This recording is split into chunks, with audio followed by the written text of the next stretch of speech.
Salut les motards! Vous savez, il y a les meules de caractère, mais exigeantes. Il y a les meules insipides que l'on oublie vite. Et puis il y a les bonnes meules, attachantes, convaincantes. C'est le cas de cette nouvelle Triumph Trident 800. Un petit peu d'esthétique tout d'abord. En fait, on va retrouver une partie des volumes qu'on connaissait sur la 660, qui d'ailleurs va hériter de cette nouvelle esthétique des 800. Chose un peu dommage parce qu'on va avoir deux motos très proches. Ils emportent le même châssis et le même moteur, c'est-à-dire que les cotes extérieures du moteur sont exactement les mêmes. Après, l'intérieur évolue, je vous en parlerai. Et le rapport alésage-course change pour passer à 798 cm3. Mais voilà, donc on va avoir quand même deux motos très proches, et ça c'est un petit peu embêtant. On a donc toujours ce phare rond, assez classique dans sa forme. C'est là que je vais regretter de ne pas avoir un élément peut-être un petit peu plus sportif, on va dire, plus dynamique. Parce que l'idée globale de ce modèle, moi je trouve que c'est là que ça fait la différence par rapport au roadster qu'on a l'habitude de voir sur le marché. C'est cette esthétique classique sport, classique avec ce réservoir et sport avec la boucle arrière ultra courte qu'on a là. Je trouve que l'ensemble est super intéressant. Également, autre motif de regret, ça va être les coloris. On a ce gris, qui est à mon avis le plus sympa. On a du rouge aussi qui peut convaincre d'autres personnes. Puis le noir, évidemment, le noir incontournable.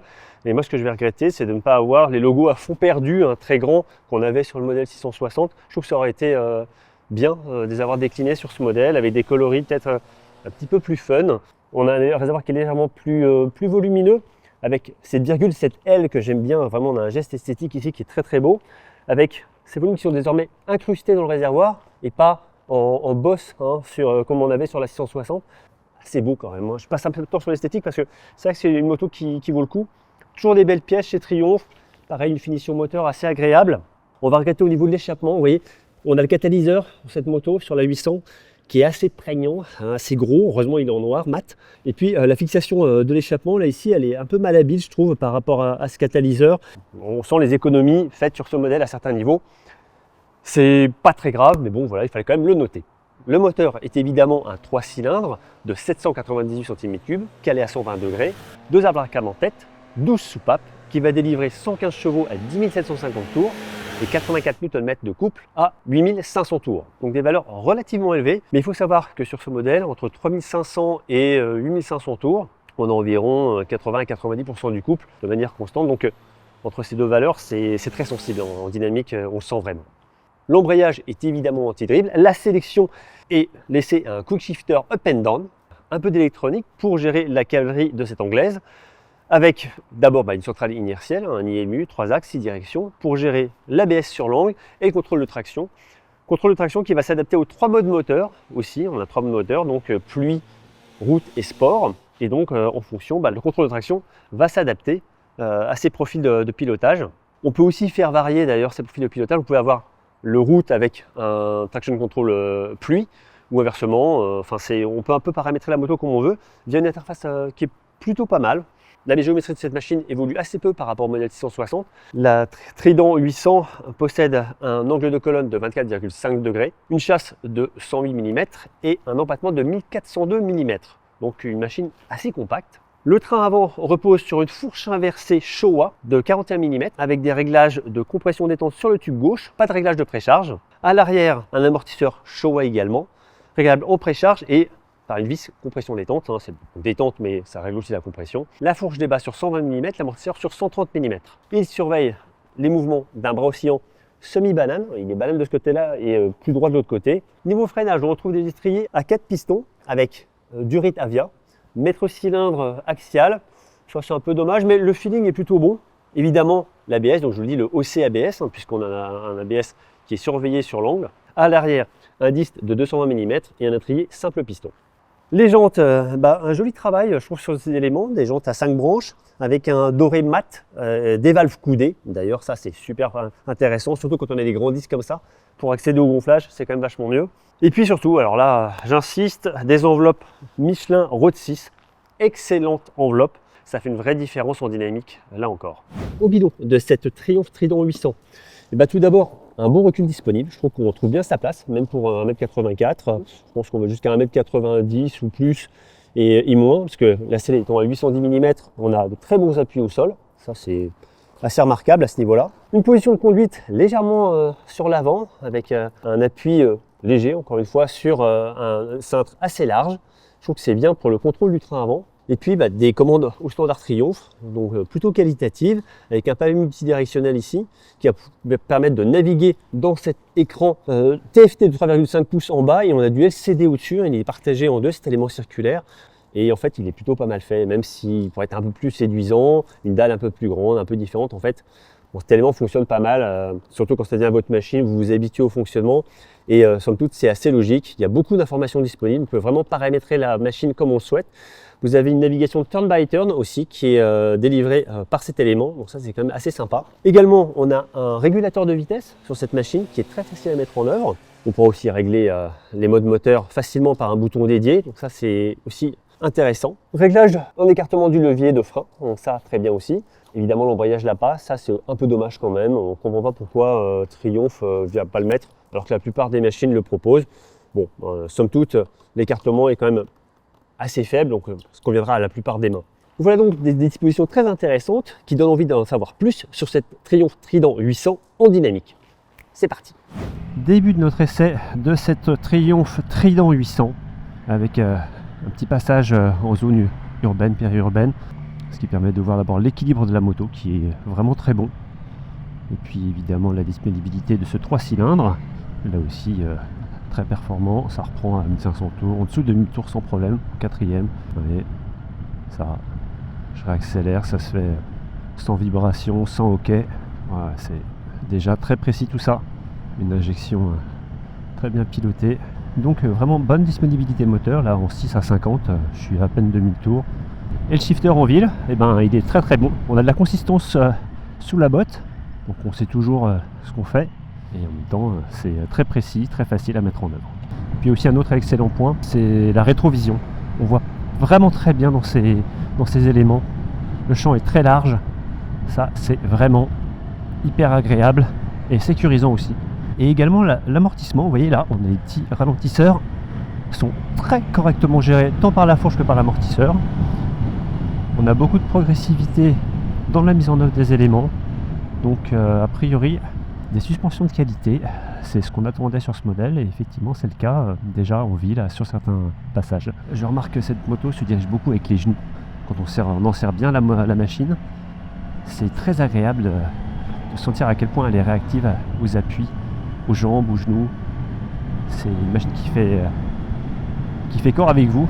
Ce qu'on adore au guidon de cette Triumph Trident 800, c'est la facilité de prise en main. C'est vraiment une machine avec laquelle on est à l'aise immédiatement. C'est une moto facile, on a une très grande précision de la partie cycle et surtout, encore une fois, c'est Michelin Road 6 qui donne beaucoup de confort et de précision et de confiance, notamment sur l'angle. Une machine très réactive, comme je vous le disais, aux appuis, avec un bon ressenti du train avant également. On a pas mal de retours d'informations. Moi je reste en 3 là, ça permet de reprendre entre 5 et 6500, 7000 tours. On est vraiment sur une bonne courbe de couple et de puissance. Allez, on accélère un peu, on va passer la 4. Ça relance avec également une grande précision. Cette injection est millimétrée.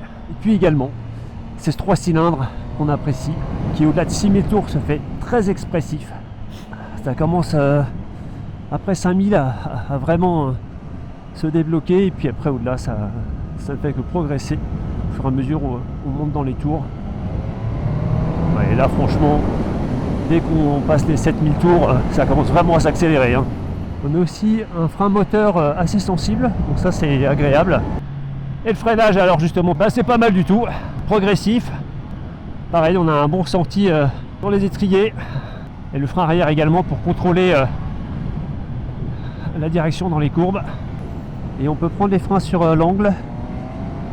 La moto ne se redresse pas, c'est vraiment neutre, hein. On a une très bonne géométrie, une bonne puissance de décélération, beaucoup de contrôle. La suspension travaille très très bien. Un poil souple, il faudra peut-être régler un petit peu, je pense, quand on commence à rouler fort. La compression, pareil, mettre un petit peu moins de détente à l'arrière. Oh la vache, les relances c'est vraiment sympa, hein. J'ai l'impression que sur le sinueux, le troisième rapport, c'est un peu la vitesse maîtresse. Bon là on est sur un petit tracé très sinueux. Et je me surprends à rester en 4 à l'intérieur. Alors c'est vrai que ça descend un peu, mais je trouvais que cette machine tirait un peu long et en fait ça se relance pas mal dès 4000 tours, hein, c'est surprenant. C'est là qu'on voit quand le couple disponible est vraiment accessible sur une très large plage de régime. Allez, je fais un petit test en 6ème là. Ouais, évidemment je suis pas déçu. Parce qu'il y a même à 3000 tours, on est dans le tour de 70 km/h. On a quand même du moteur. Hein. Alors je note quelques vibrations à 7000 tours sur des régimes transitoires, on va dire, des accélérations. Et puis on n'a pas parlé de la sonorité. Et elle est très agréable. Un petit tour sur l'autoroute pour valider la très bonne tenue de cap de cette machine. On a une moto très très saine. Avec une moto réactive.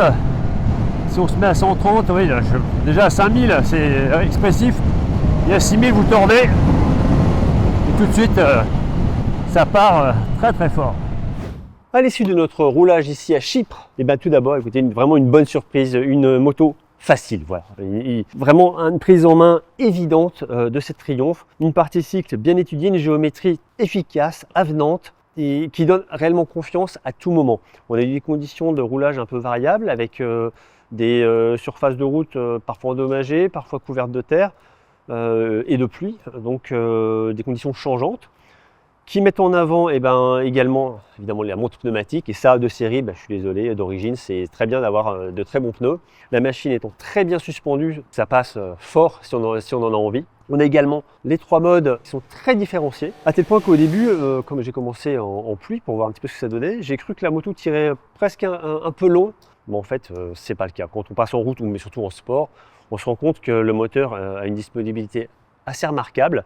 Le moteur commence à marcher environ 4000 tours, 5000 tours en fait, vraiment pour commencer à être expressif. Et sur des routes assez sinueuses, en fait, le troisième rapport sert à tout, puisqu'on va le maintenir entre 5000 et la zone rouge, 11 500 tours sur ce modèle, ce qui est assez impressionnant, avec tout le temps une très bonne dynamique. À tel point qu'on n'a pas pu vraiment tester la totalité du moteur, puisque la puissance maxi étant relativement élevée à 10 750 tours, il faut quand même aller la chercher sur des bouts relativement longs, donc on n'a pas pu tellement tester ça. Par contre, la vivacité mécanique, ça c'est clair, elle est là. La qualité du châssis est là. Le freinage est également très bon, avec une moto qui vient bien contrôler aussi l'enfoncement sur les fourreaux de fourche. La moto en fait s'emmène facilement à tout moment. C'est difficile d'en dire plus, tellement il y a une certaine évidence sur cette machine. Donc au final, une Triumph Trident 800 particulièrement convaincante, facile, très bien équipée globalement, avec cette centrale inertielle, ce freinage de qualité, ces suspensions de qualité, un moteur expressif. Vraiment, pour 9 995 €, c'est certainement un modèle qui est à compter dans votre choix sur ce segment. Un segment qui regorge d'opposantes. On va commencer par les 3 cylindres avec les Yamaha, parce qu'il y a plusieurs Yamaha, la MT-09 et la XSR 900, puisqu'elle est aussi un petit côté rétro, cette XSR. Les deux machines font 119 chevaux. La MT-09 débute à 10 999 €, la XSR 900 à 11 499 €. On citera la CF Moto 800 NK, 6 999 €, 95 chevaux. Très bas son prix, mais de qualité peut-être un peu inférieur. Ensuite, dans cet esprit sport classique, on citera la Suzuki GSX 8T, 10 899 €, mais seulement 83 chevaux.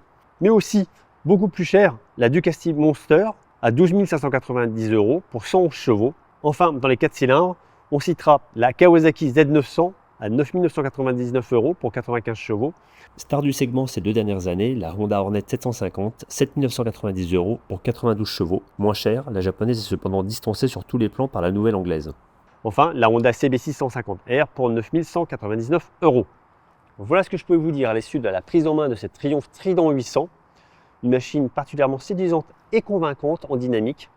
Je vous en dis évidemment bien plus en ligne sur le repère-de-motard.com. N'oubliez pas de vous abonner à la chaîne YouTube. Et moi, je vous retrouve très bientôt pour un nouvel essai. Ciao! Just getting started, it's a part of the game. Building anticipation, getting close to the edge. No, you think I see you more than a friend. Better late than never.